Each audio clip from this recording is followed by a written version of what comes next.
Hey, what's up, everybody? BDF 44 coming at you with another video. Alright, so just following the Spirit of God. As always, tell you guys, sometimes I just feel compelled to do things without even really knowing what the heck is going on, but that is exactly what this is. I just got through posting my art on Sketch a Day, keeping my streak going there. Well past a month streak at this point. The word of the day was fraction, so it was a little easier for me to post my art because I have a lot of stuff that's just, you know, little particles, stuff like that, designed that show small pieces, for which one of the definitions of fraction is small pieces, so I can roll with that. But yeah, man, I'm just enjoying my night. I took a nap, got up, took a shower, and did a little stretching. Nothing too serious for working out. My body is like exhausted. It feels like I've been running a marathon. I don't know what that's about, but I forced myself to at least stretch and do a little lifting, very light lifting, nothing too serious. Guess I'm just getting old, but made myself some oatmeal and then letting it sit there. So I figured I'd turn on the camera. Actually, I didn't even really think to turn on the camera. My fingers just kind of started pressing the button. Just literally. That's how it works sometimes. I was just moved by nothingness and allow myself to be that, because I'm a mental health case. So, you know, a lot of times things that people won't allow themselves to fall into, a person like myself can just go and roll with. It doesn't matter. Because if anyone wants to say anything, or if I want to try to self-assess, I just say I'm crazy and move with it. This is freedom that's attached to that type of thing. But nevertheless, you know, I'm feeling good. I'm not allowing the circumstances in front of me, seeing that rejection there from GR.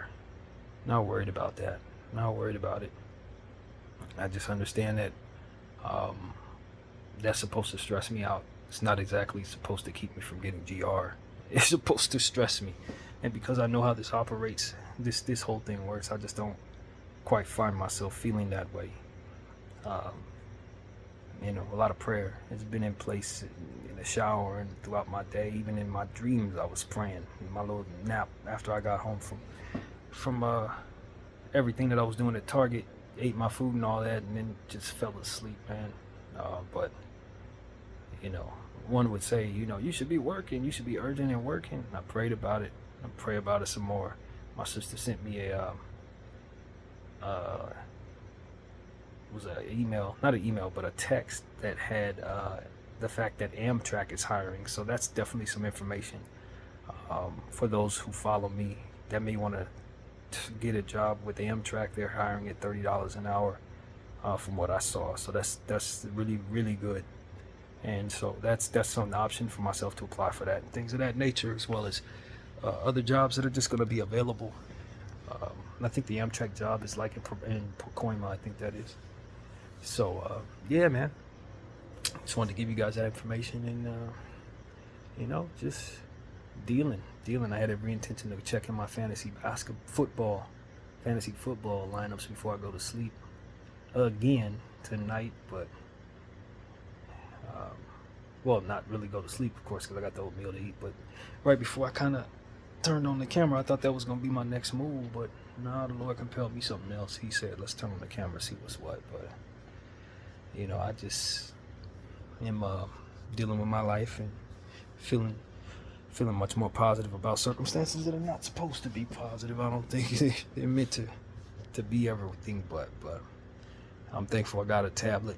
Never had a tablet before, so now I got one for free. So that's a really good blessing. And you know, got my pillowcases here. They're real comfortable. I would have loved to have washed them first, but I washed this morning and then bought the pillowcases. The only reason why I had to buy the pillowcase is because I lost one, as you guys already know if you follow that. I don't know how the hell that happened, by the way, but it is what it is. I bought myself some new ones and I'm laying on it now, and it worked well. It ain't too small, they're a little too big, but that's a good problem to have, I suppose. So yeah, man, just trying to deal with things as they come, and it's been a lot of things coming at me that are meant to wear me down, as we've been talking about. But the Lord already told me to keep my eyes on Him. He already told me things are going to work out. He already told me to relax. He already told me things were going to try to stress me and to be calm about them and stuff like that. So When you get that type of favor in your life and you see these things unfold, you almost feel prepared in a way. But you just understand that the Holy Spirit is with you. You've been, if you're me, you've been told that your whole life. Holy Spirit is your comforter. And so as circumstances unfold, you don't allow yourself to fall too far out of a peace that comes with that belief. And with that belief comes an applied faith, and with that faith comes memories of when that faith worked out. And it's a whole lot of them, a lot more than when it didn't. In fact, when things don't work out, it's usually because I didn't apply that faith, to be honest with you. It's not necessarily because the Lord told me something was going to work out and it didn't. That never happened before. No, not once, not yet. So, yeah, man, just in the spirit right now. And I hope that everybody who's following me is learning from my life, both the mistakes I've made and the things that have happened because of those mistakes that are outside of my control, and how you don't want to fall into those. Because ultimately that's what testimony is about a lot of times, is looking at mistakes and then the consequences of them and saying, yo, I don't want to do that. I don't want those consequences. Let me go a different route. If I find myself in those circumstances, let me try something that he didn't try, that kind of thing. That's what it's all about.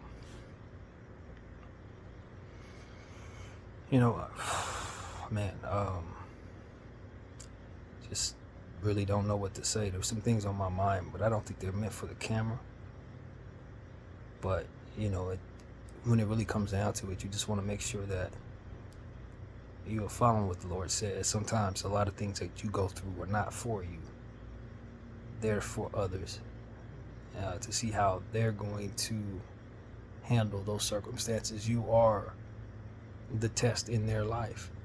Sometimes, you can see where if you follow the Lord closely, he'll compel you in a direction that won't be even about you. It won't even be about you. It'll be because the Lord wants to see what somebody else is going to do, how they're going to act, how they're going to behave, or if he's testing them to see if they're going to make the right decision. And the consequences of what you're going to go through are going to be based on whether or not they do this, whatever they're supposed to do or not.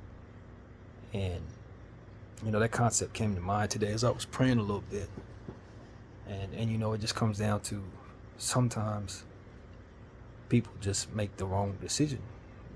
Sometimes the Lord put something out there for somebody to see if they're going to act right, and they don't.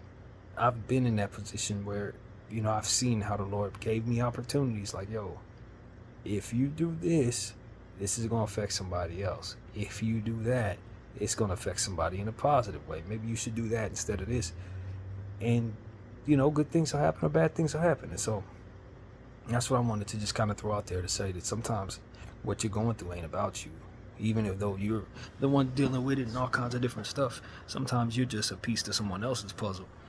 And if they make the right decision, boom, they'll see the Lord's favor. If they don't, then they will see what comes with that, and it ain't nothing good for the both of y'all, unfortunately. So, that concept has been in my heart today as I've prayed. Not everything's about me. It really ain't. You're not the center end of the universe, and of course we know that in general, but even more so the concept of this, like, not everything is about testing you. Sometimes you just gotta play a side role, you're playing a role in somebody else's story. And so, yeah, that's something about it. And the Lord, within that same situation, can test you or bless you or however he wants to do it. But if you stay close to God, you'll know what role you're playing as your life unfolds. Sometimes, even your fate can be wrapped up in somebody else's. We see that so many times. People make decisions, and it costs people their lives and costs people their freedoms and stuff like that. And so staying prayed up to try to stay out of those circumstances is very, very key. You pray, you listen to that spirit, and you follow your first moment, your first thought. Prayed for thought. Sometimes our first thought will be something in our mind that isn't any good, but give your meditation moment, give it a little moment of meditation, take care of what it is that you got to take care of spiritually, and then trust those instincts, and those instincts will guide you I believe, and I've seen that in so many different forms. And in this situation, that's exactly what it would be. You just let the Lord give you what it is that he wants you to have. You know, if he says, hey, this is what I want you to do specifically, you know, you prayed up, you listen to that voice, you just move with it. Because if you don't, you're going to probably find consequences that are confusing or awry, or you feel yourself off timing or something like that. And so we talk about timing a lot. I say the Lord lives in the clock. If he wants to prove himself to the people, it's often done in coincidental form. And timing is everything. So does the enemy. He tries to work on his own timing. He tries to keep you in confusion, give you rhythm of frustration, continue to hit you with jabs that ultimately are meant to set you up for a knockout. But at the end of the day, if you keep your eyes on the Lord, he can't touch you. He may be able to throw stuff at you, but he ain't going to be successful. And this is no different when you're playing a role in somebody else's story and they doing whatever they doing. You keep your eyes on the Lord and you ain't going to fall to ruin because of what they're doing. You know, and that don't mean it's going to always end with you on the right side of it, but the Lord will make sure that your story goes the way it's supposed to, regardless of what they got going on. And so that's what we want to speak about right now. Also speak about this bed having a new lump in it or something. I can't seem to find no comfort in this bed right now. Usually I'm able to kind of override this feeling, but right now this thing is just poking right in my shoulder, man. It's whatever this is about. But you know, that's one of the reasons why I kind of wanted to buy myself one of those bed comfort thingies where you put it over the bed and it has like a certain level of cushion for it. It's meant for this type of thing. It really is necessary, man. But yeah, it was gonna cost me about $40. That's $40 I just didn't have to give it today, but maybe in the near future we can try to invest in that. But yeah, man, that is the circumstance. It's been interesting, man. I was thinking about that piece of tree that fell yesterday in Lenox. I went all the way over to Lenox, and I tell you, that piece of tree could have fell at any time. And I mean at any time. It was a big old palm tree. It had, and I showed you guys in a little 1.5 minute video while I was sitting outside of that apartment waiting for them to open the door and give me my package. But that thing was so close to my head, man. I mean, it was only about 2 feet away from hitting me. And you saw how long it was. It had its stem and then it had its base. The base is what could have hit me, but so could the stem if I would have been stepping in a different direction. It fell right at basically next to me, but didn't touch me. Not as much as brushed me. And I just understand that was the Lord with me in that circumstance. That the enemy was trying to knock me out, or give me a concussion, even take my life with that thing as far as it fell and as hard as it fell. If it would have hit me the right way, it could have killed me. I didn't really think of it like that. I was more so thinking it would have popped my collarbone or something like that. But no, if that would have hit me the right way as fast as it was falling, it really could have. It could have done damage. And you know, it was just like any other circumstance that the Lord is blessing me with. You stay on his time and you do exactly what he wants you to do, and you ain't going to be in a position to get hit by that. If I'd have did something different in regards to how I pray, you know how I feel, following the Spirit to a T. If I'd have been one step behind or one step too fast, I could have been right in the path of that. And that's why I tell you guys that I believe in the Spirit. You may think I'm crazy, and that is fine. You may think that I'm different or weird, and that is fine. But I know if I would have been one step to the left, that would have hit me. And I think about how that is a metaphor for every single other thing. When you're off timing and you're not doing what you're supposed to be doing spiritually, you leave yourself susceptible to the wrong timing. This is what we're saying here. And you will be in path that the enemy has in store for you. You will be in path for something that the Lord will not be able to save you from, because everything happens exactly as it should. So because I prayed all the prayers I prayed, because I was obedient in the way that I was, because I was standing where I was standing at the exact moment, I didn't get hit. I didn't get hit. But I was there to see it fall. No different than, you know what I mean? So that I would have this to say about it. I could have came 5 minutes later, it would have already been on the ground. You know, that kind of thing. But no, that is not how that went. It fell while I was there, right next to me. And that's a tree that's been up the whole time I lived there. I was there for 11 years. That piece could have fell at any time while I was there. Could have fell for the last 3 weeks any time while I was not there, but it waited till I got there to fall away from me, but only within inches of me. And it's just timing, man. That's what helps you understand that whatever the enemy's trying to do, it don't have to work out at all if you're following what the Lord wants you to. And that's kind of been the concept today. It's kind of been the concept today. The Lord has made me feel as if he's pleased with me in regards to those type of things. Since I've basically come to this hotel, I've been on timing. I've been praying more, stressing some, but stressing less, and believing more, and staying away from stuff that like lust and nonsense. Spending money on weed, as I always say, I ain't done none of that. And I just got the feeling that the Lord's very pleased with me. And the circumstances in life around me, things that are not favorable, will make me think that I'm being punished, or make me feel like the life I'm in is crumbling around me. That's the way it looks. But when I go to the Spirit and I ask the Lord what he thinks of me and how I'm doing, he's basically telling me he's as happy with me as he's ever been. That's what came to me yesterday when I was putting my meal together. He was like, yo, it was more or less, the energy just came to me like, I'm very proud of you. I ain't just, moderately proud of you. You're winning this battle with flying colors. You're compelled, to speak when I tell you to speak. You're coming to me in the mornings, praying, before you pick up your phone. You're not rejecting anything I'm telling you to do. You're not falling into circumstances that the world will tell you to based on their pressures. You know what I mean? You're feeling the stresses that are coming at you and having the hard conversations, trying to be patient, reaching out to people more, trying to keep people abreast on what's going on with you. When I know that's not my natural way, trying to just mature, you know what I mean? And handling all of this very, very sober, which is not something I ever would have did. In circumstances like this, I'm getting high, smoking weed or whatever, and it's just not only is it not available, but I haven't wanted it, And it ain't because I don't like weed any more than I used to. It's not even about that. It's just about aligning with the Lord and keeping my mind fresh. Just like my mother used to tell me, you keep your mind clear. Sometimes in her mind, every time, you need to have a clear mind in order to maneuver through the circumstances and stresses. And I realize what I'm going through and what it is I'm faced with, I can't be off time, and I can't have my mind in other spaces. I got to be able to be present at all times because there's a lot going on. And because of it, I think I'm able to articulate better. Sometimes when I smoke, I wouldn't be able to speak like this. It would be slurred. I would be forgetting words. It would be a lot going on with that. But because I'm in a sober mind in this process, I can kind of have a free mind to speak the way that I know I should.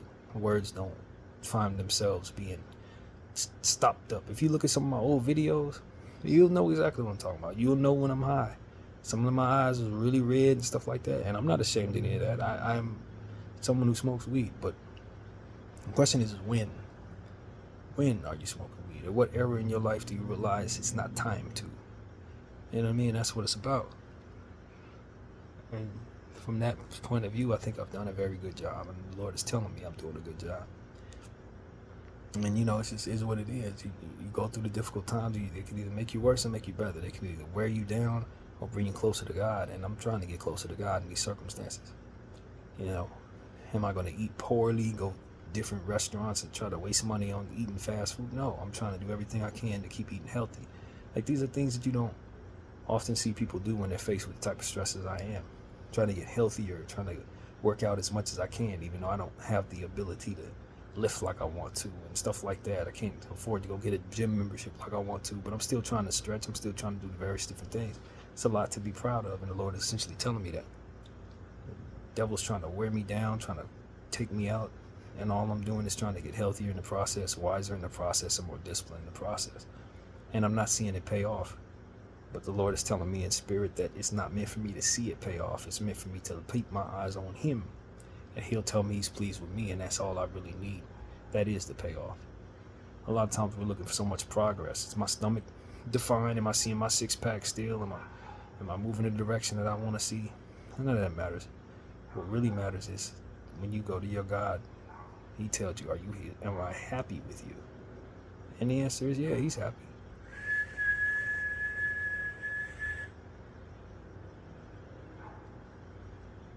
Yeah. So these are one of these things where I've learned to whistle at dogs. And one thing I know about dogs is they do not want to bark over what they want to listen to. Just like babies. When you give a baby something to listen to, they're often not going to try to do that. Talking and screaming and all of that. They just want to be able to hear something. And if they can't hear it over their own voice, they're going to be quiet so they can listen.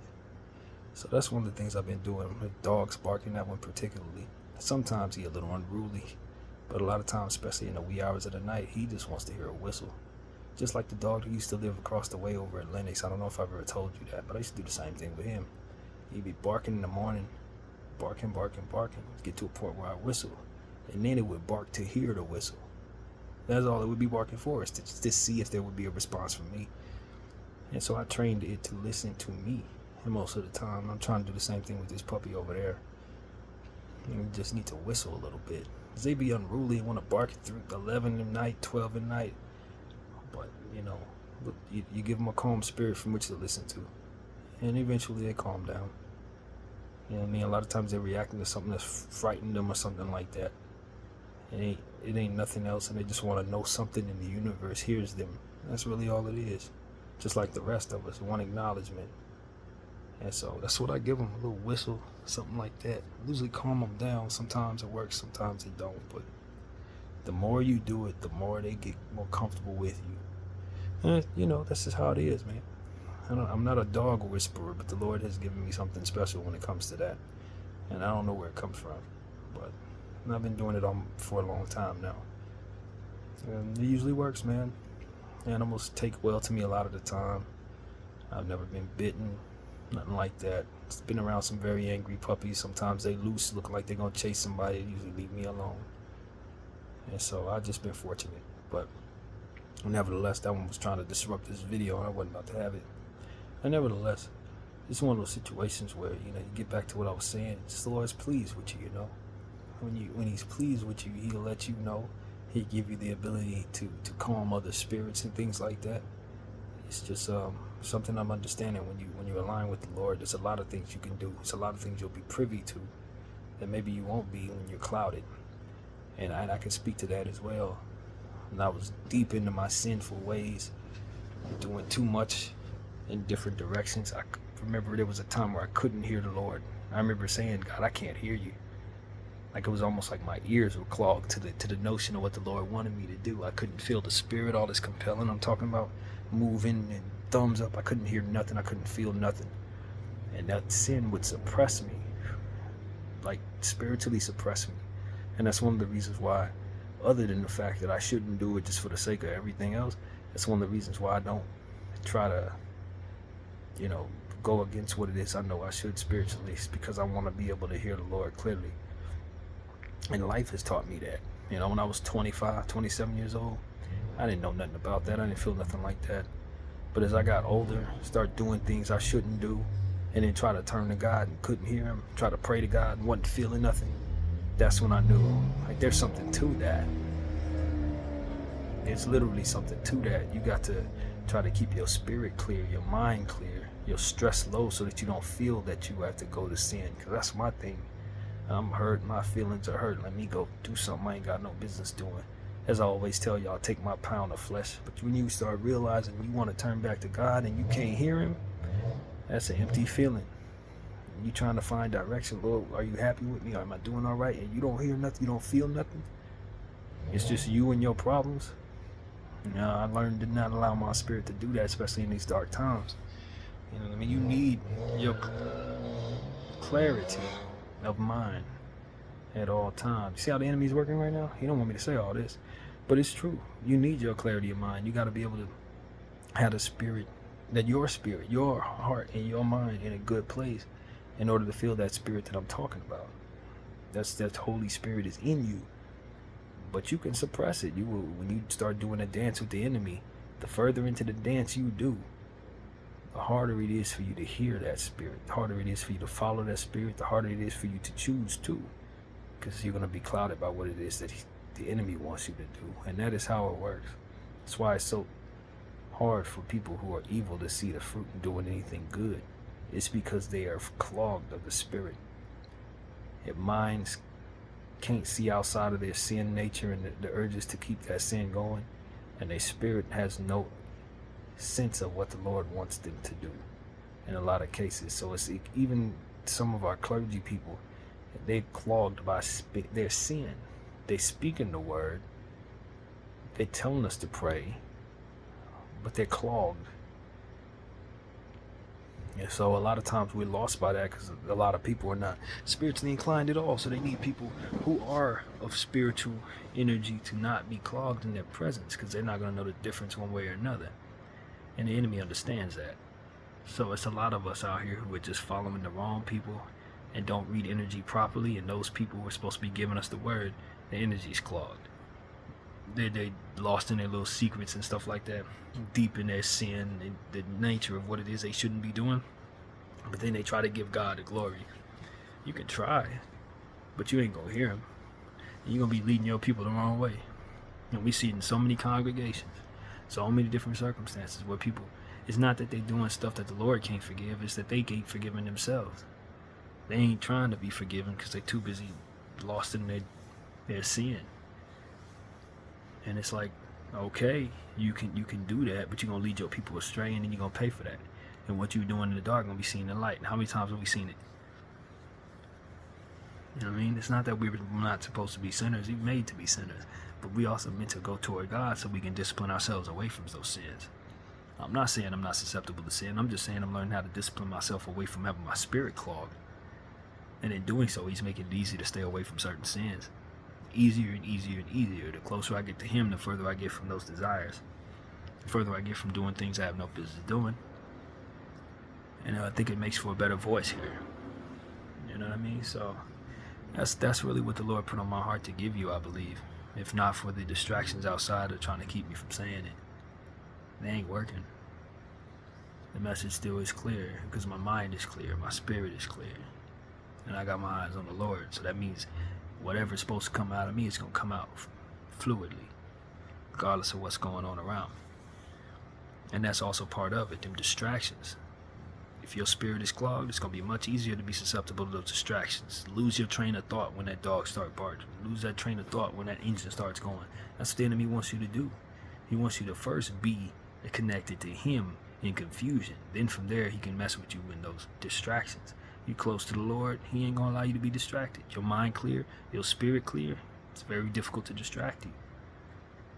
Not only that, but you can be a solution to some of those distractions. You know what I mean? And that's part of it as well. So it's like you don't have to sit there listening to the dog. He give you the whistle. That kind of thing. And so I know what I need to be doing. A lot of times we don't do it. Sometimes it takes fear and hard times to force you into doing what you should. You know what I mean? A lot of us ain't gonna choose right. I'm one of those people. I just wasn't gonna choose right until I saw the consequences of doing all of this wrong. And then it's like, okay, now I want to get right with God, which I think is okay.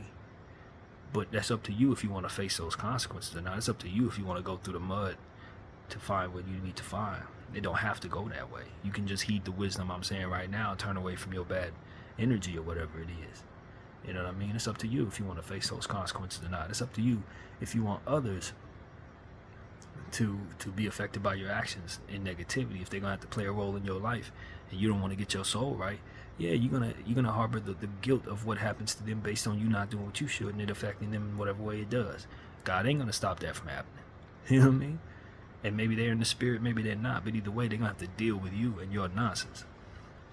And so keep your spirit clear, not only for yourself, but for those who are affected by your energy. Stay close to God. Keep your mind clear. Stay away from drugs. Get out of those habits so that you don't affect people negatively. Step away from evil energy. You know what I mean? And it's not the easiest thing to do, especially when you're in it. But there's a way. Even though I was reaching out to God and I couldn't hear anything, he ended up reaching back. He ended up finding me back in this space, as you can see. I didn't stay deaf to the Lord's voice for too long. It was just in those moments when I was doing wrong and I'd reach out and I couldn't hear him. until, and this is what's true, until he reach out to me and tell me, you better stop doing what you're doing. That's when I heard him. Sometimes I did, other times I didn't. And when I didn't, I regretted it. So I tell you, if you get them spiritual warnings, and sometimes they come, especially for those of us who are inclined spiritually naturally, they gonna come. And you keep on dabbling in stuff that's gonna clog your spirit, he gonna reach through that fog and grab you, and he gonna tell you, you better stop what you're doing. If not, you'll see how it plays out for you. You will not like how that goes. BDF 44, I thank you all for watching. I'm out.